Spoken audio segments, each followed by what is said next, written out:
Hola, soy Aldo. Sí, otra vez yo, Product Expert de Holded, y hoy te enseñaré cómo darte de alta como autónomo porque sabemos que eres amante del riesgo y quieres ser tu propio jefe, o mejor aún, tu propio empleado del mes. ¿Empezamos? Empecemos por el principio, cuando Frodo tenía que llevar el anillo a Mordor. Bueno, ¿qué es exactamente ser autónomo? Según el Estatuto de Trabajo Autónomo, los autónomos son personas físicas que realizan de forma habitual, personal, directa, por cuenta propia y fuera del ámbito de dirección y organización de otra persona, una actividad económica o profesional a título lucrativo. Den o no ocupación a trabajadores por cuenta ajena. ¿Trabajar sin jefes ni horarios impuestos? Vamos, el sueño de muchas personas. Pero ojo, que también implica ser responsable de todo y asumir bastantes riesgos. La principal ventaja es que el trabajo autónomo es una opción más sencilla y barata para iniciar una actividad económica, ya que no requiere constituir una personalidad jurídica, lo que simplifica y abarata los trámites. Con solo tu DNI y domicilio ya puedes ser una empresa andante. Sin embargo, todo dependerá de tu actividad, de tu sector, de cómo vaya a ser la fiscalidad a la que tengas que ceñirte y de lo que más te convenga en base de todo ello.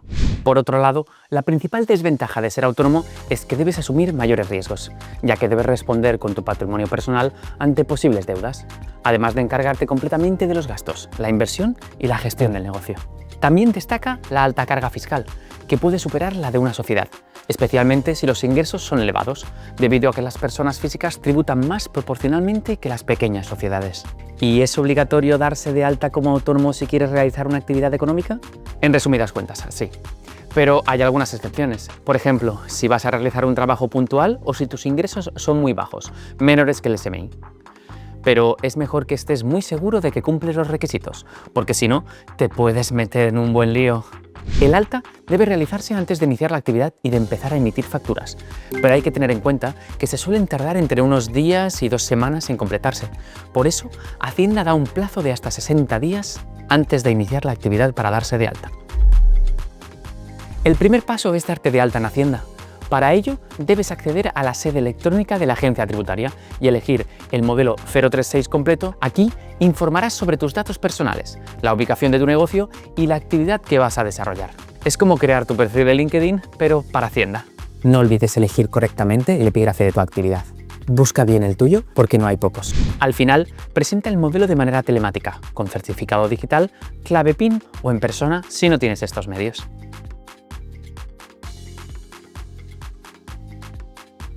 Después de Hacienda, toca la Seguridad Social, es decir, el RETA, Régimen Especial de Trabajadores Autónomos. En esta ocasión, deberás acceder a su sede electrónica, inscribirte como persona autónoma, seleccionando tu base de cotización y escogiendo las coberturas adicionales que puedan aplicar, cese de actividad, incapacidad, etc., y firmar el alta con tu certificado digital o clave. Si, en cambio, haces el trámite presencial, deberás presentar el modelo TA 052. Ojo con este paso porque será en este organismo donde pagarás la cuota de autónomos, así que deberás elegir bien las categorías para que la cuota se calcule correctamente. También es posible que si tu profesión lo permite, como en el caso de abogados, podrías darte de alta en una mutualidad alternativa en vez del RETA. Con estos 2 pasos ya estarás inscrito, pero ahora viene el más importante, comenzar la actividad y asegurarte de que haces todo correctamente. Esto es principalmente emitir facturas con todos los datos obligatorios, NIF, descripción, IVA, etc.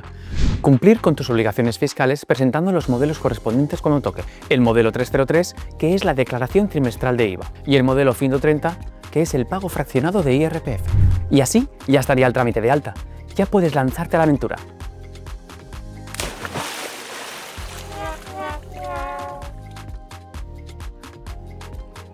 Es cierto que dependiendo de tu negocio, quizá tengas que realizar más trámites como solicitar una licencia de apertura al ayuntamiento si necesitas un local, solicitar una licencia de obras para reformar el local o comunicar la apertura de un centro de trabajo a tu comunidad autónoma si vas a tener una plantilla de trabajadores a tu cargo. Y darles de alta en la Seguridad Social, claro. ¡Por fin eres autónomo o autónoma! ¡Felicidades! Pero ahora, ¿cuántos impuestos tendrás que pagar? Actualmente, los trabajadores por cuenta propia en España pagan 2 impuestos. El IVA para autónomos, que se abona trimestralmente y se aplica a todas las operaciones en las que se compra un producto o servicio nuevo. Y el IRPF, que se paga anualmente al hacer la declaración de la renta. Recuerda aplicar las retenciones correspondientes en las facturas que emitas a tus clientes, así como abonar las que recibas de tus proveedores. También cada mes tienes que pagar la cuota de la Seguridad Social, que la tendrás domiciliada. Durante el primer año de actividad puedes beneficiarte de una tarifa plana, actualmente de 87 €, que se puede ampliar otro año más si tus rendimientos netos son menores al SMI. Sabemos que trabajar por cuenta propia no es un camino fácil y tienes que estar con la mente en 1000 cosas al mismo tiempo. Por eso queremos darte unos cuantos consejos que te vendrán muy bien. Contrata los servicios de una asesoría. Puedes rondar entre los 80 a 100 € al mes, pero te ahorrarás muchos quebraderos de cabeza. Serán quienes mejor te indiquen qué tienes que pagar, cómo debes hacerlo y en qué momento. Además, también te informarán sobre posibles ayudas y subvenciones que se publiquen. Utiliza un software para autónomos. Podrás ahorrar mucho trabajo al automatizar y digitalizar los trámites más pesados, como la facturación, la contabilidad, el inventario y otros trámites tributarios. Considera si te puede interesar constituir una SL. Valora cuánto tiempo vas a facturar por si quieres un alta solo por días. Y ten en cuenta las cotizaciones que pagarás al evaluar tus gastos. Y así es como puedes empezar tu negocio como persona autónoma.